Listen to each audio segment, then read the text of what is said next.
You clicked because you saw the number on that price tag. $600, sometimes $7, for a driver that promises you 15 more yards. And here is what I found after months of digging. If your swing speed is under 90 miles per hour and most golfers past 60 are that expensive, new driver gives you almost nothing. Nothing you couldn't get for a fraction of the price.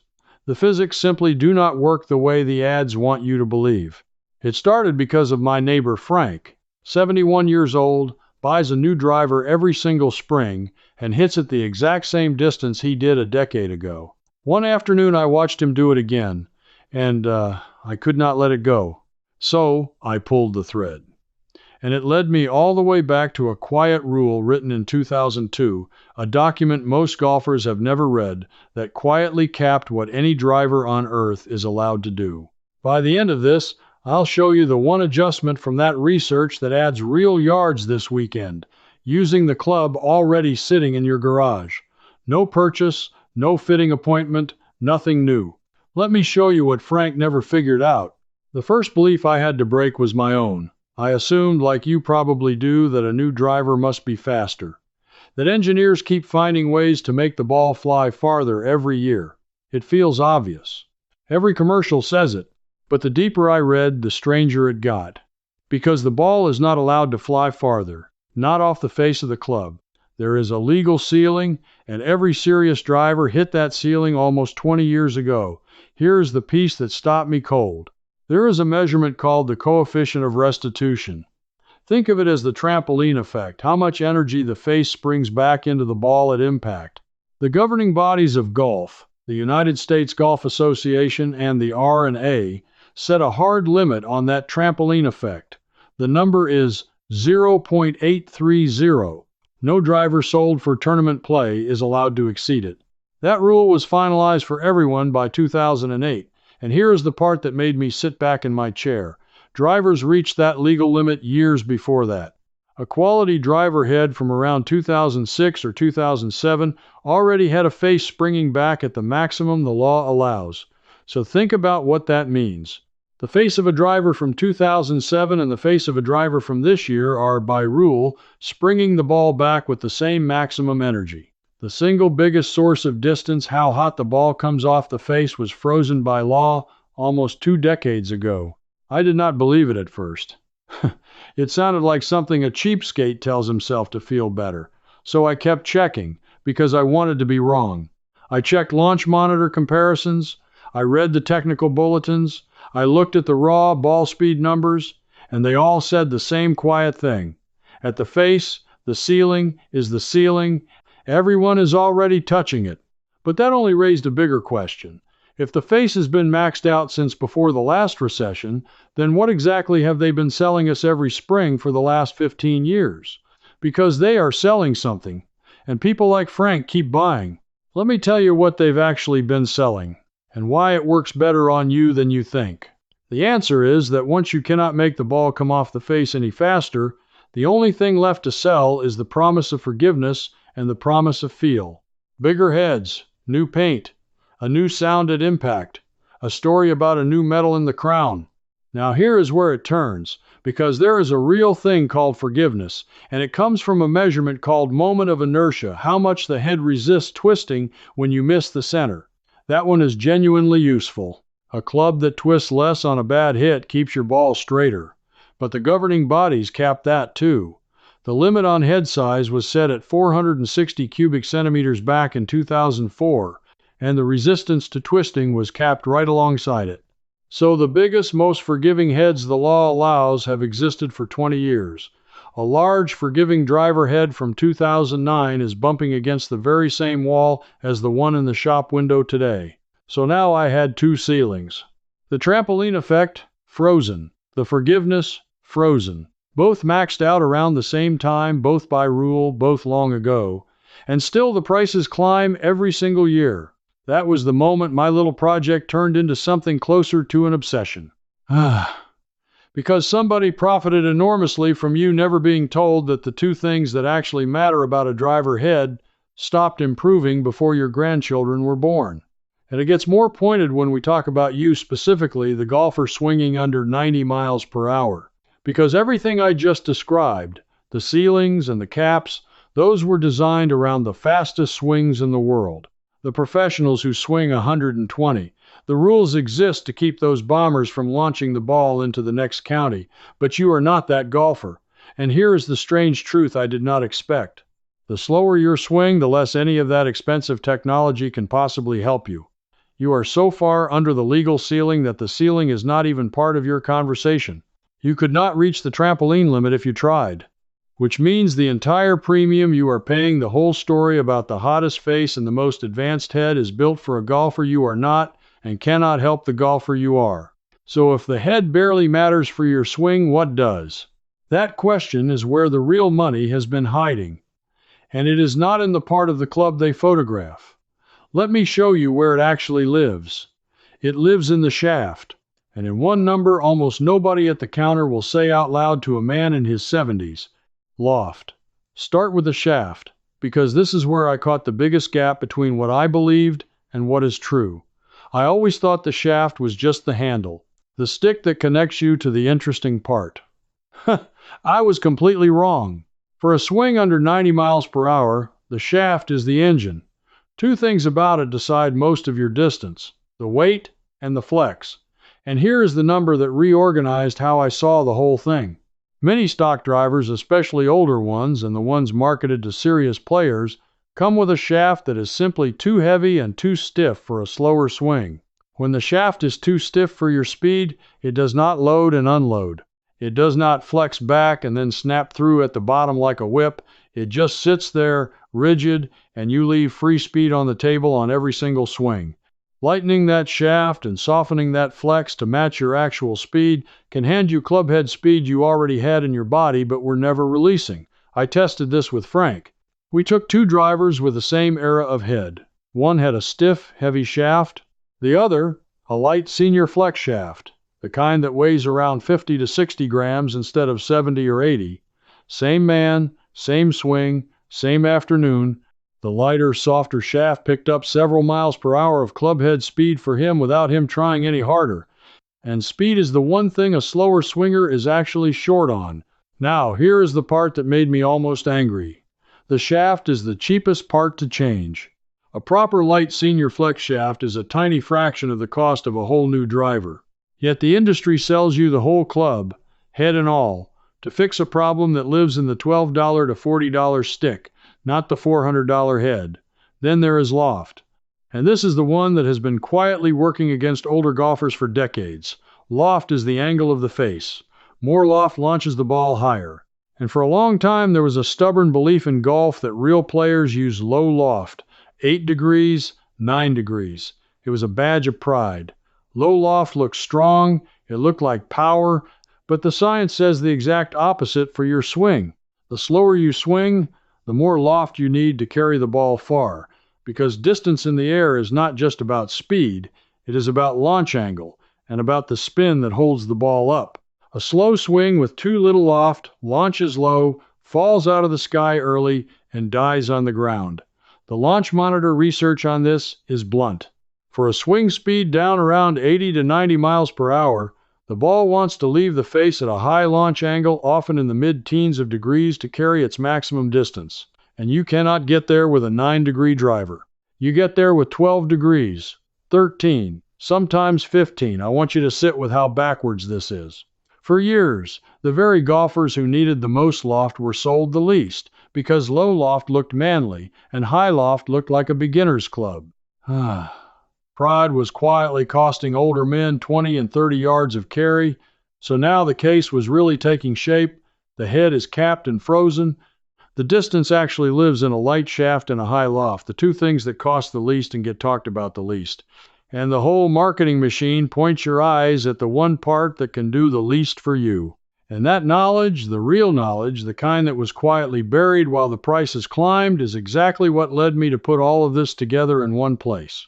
I wrote it up across 3 levels: smart basics, deeper fixes, and the full system, so you can go as deep as you want into the research without having to piece it together from scratch the way I did. Everything I dug up about shafts, loft, smash factor, and the ceilings the industry never advertised is laid out cleanly, step by step. If any of this is clicking for you right now, the details are in the description below. But let me bring you back to where the science gets truly strange, because the story of what they were selling you goes even deeper than the ceilings. But I still had not answered the question that started all of this. If the good stuff is cheap and old, then why does the story of the expensive new driver survive year after year after year? Somebody built that story on purpose. And once I found out who and when, I could not unsee it. Let me take you back to where the story was born. For most of golf's history, the club head was made of wood. Persimmon, specifically. A dense, beautiful wood, hand-shaped, and it stayed essentially the same for generations. Your father's driver and his father's driver were the same tool. There was nothing to sell you every spring, because nothing changed. Then, in 1979, a company put out a driver with a hollow metal head. Within about a decade, metal had taken over. And in the early 1990s, titanium arrived, which let heads get bigger and lighter at the same time. For a stretch of maybe 15 years, from the late 80s into the early 2000s, the technology genuinely leaped. Heads got bigger, faces got hotter, and the ball really did go farther year over year. That period was real. I am not going to lie to you about it. If you switched from a wooden driver to a big titanium head, you gained yards, real yards. But that is exactly where the trap was set. Because the governing bodies watched the ball start flying too far, and they slammed the doors. 460 cubic centimeters, capped in 2004. The trampoline effect, capped at 0.830. The twisting resistance, capped one by one. Every avenue for making a driver actually hit the ball farther was closed by rule. And the industry was left with a terrible problem. They had trained an entire generation, your generation, to expect a better driver every single year. They had built their whole business on the upgrade. But the law had just made a meaningfully better driver impossible. So they did not stop selling the upgrade. They just stopped attaching it to real distance. They moved the story to feel, to sound, to paint, to marginal forgiveness they had already maxed out, and to a word that means nothing and everything at the same time, new. This is the villain, and it is not one evil man in a room. It is a business model that outlived the science it was built on, an entire industry that must sell you a new driver every year to survive, long after new drivers stop being able to help you. And the golfer who pays the steepest price for that is exactly you, the older player under 90 miles per hour, the one furthest from every ceiling, the one for whom the head matters least of all. Frank spent, by my rough math, close to $6,000 over 10 springs chasing yards that the rules had made impossible to sell him. $6,000 to end up hitting it the same distance, with the same tired old shaft flex, and a loft that was strangling his carry the entire time. Now, I know exactly what some of you are thinking right now. You are thinking this is interesting, but it sounds like a project. New shafts, loft numbers, launch angles, a trip to some fitter with a computer. You are thinking, that is not me. I am not going to fuss with all that.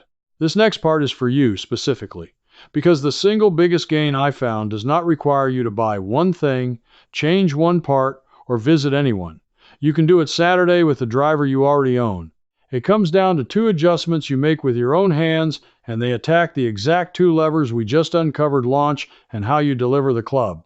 First, the tee. Tee the ball higher than you think you should. Most older golfers tee it far too low, a habit left over from those low-lofted, small-headed clubs of decades past. With a modern-size head, you want at least half the ball, the top half sitting up above the crown of the driver when it rests on the ground. That sounds like too much. It is not.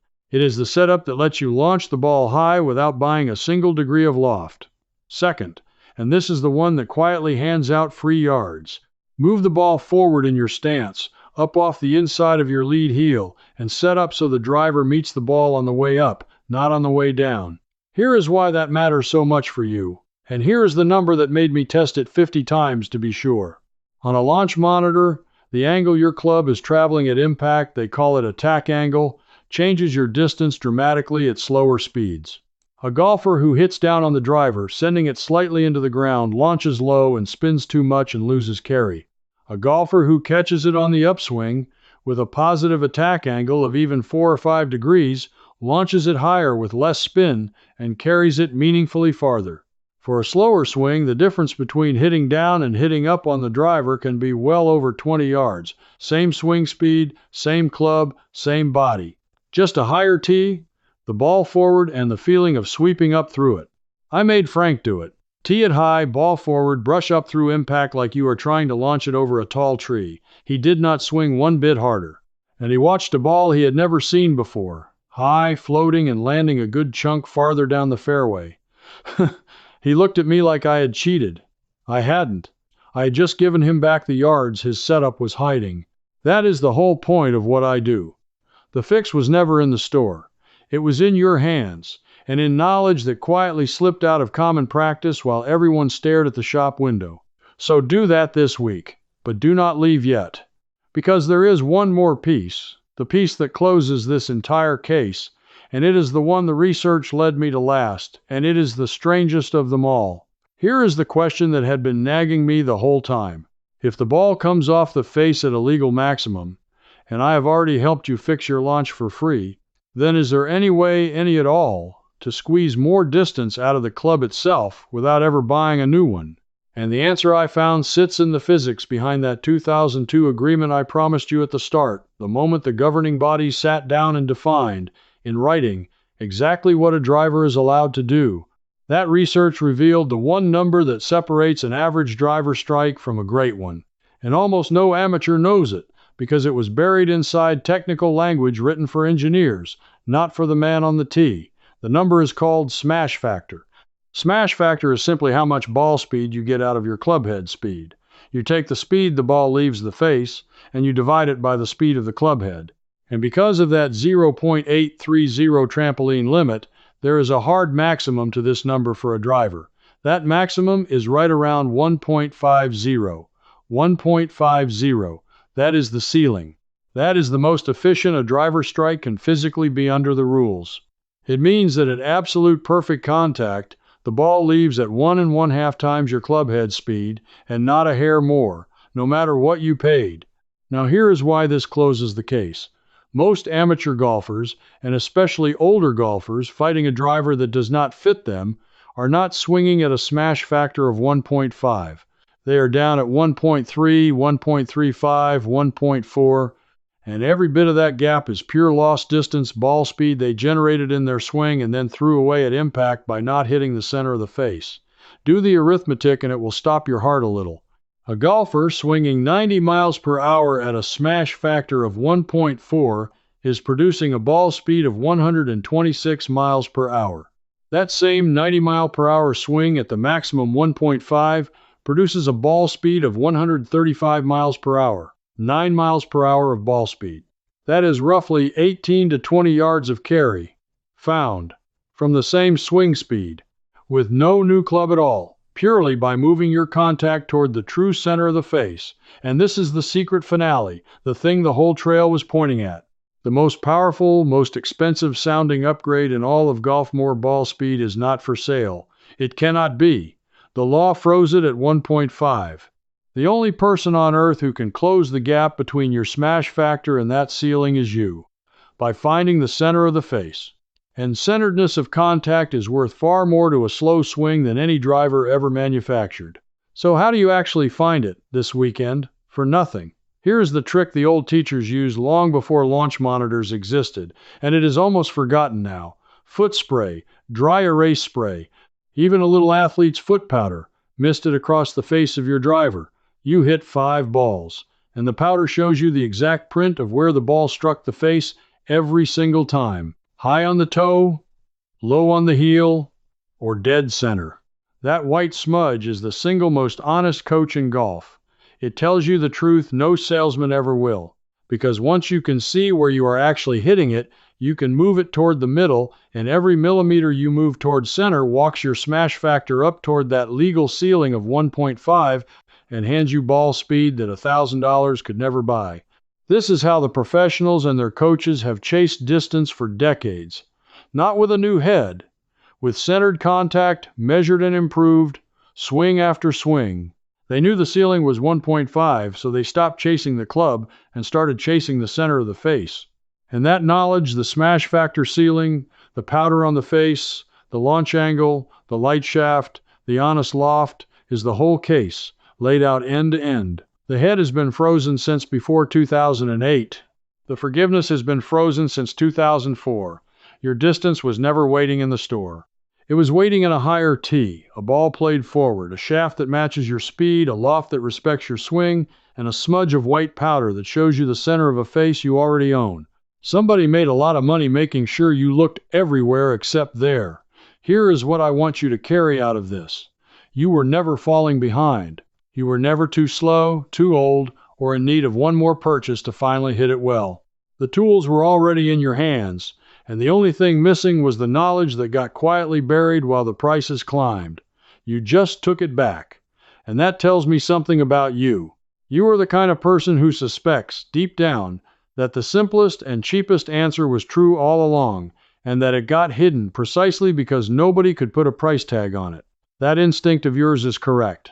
It usually is. So tell me one thing in the comments. What loft is on the driver sitting in your garage right now? 8 degrees, 9, 10, 12. Go read the soul of the club and type that number below, because I promise you half the people reading are about to realize their loft was strangling them for years, and I want to see how many of you it is. And if you are the kind of person who would rather recover the knowledge they buried than keep paying for the story they invented, come along with me.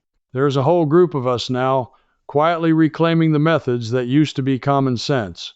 Because my next thread is already pulling at me, it turns out the golf ball you are playing may be costing you more distance than any driver ever did, and the reason traces back to a single decision made in 1968. I'll see you there. I'm going to stop right there because the exact garage club adjustment for sub-90 swings picks up right where this video left off, waiting inside the old ways circle. In there, you ask me your own question, and I answer you myself. A real person, not a machine. You'll belong among old ways folks just like you. Just point your phone's camera at the code on screen, and you can cancel anytime with one click.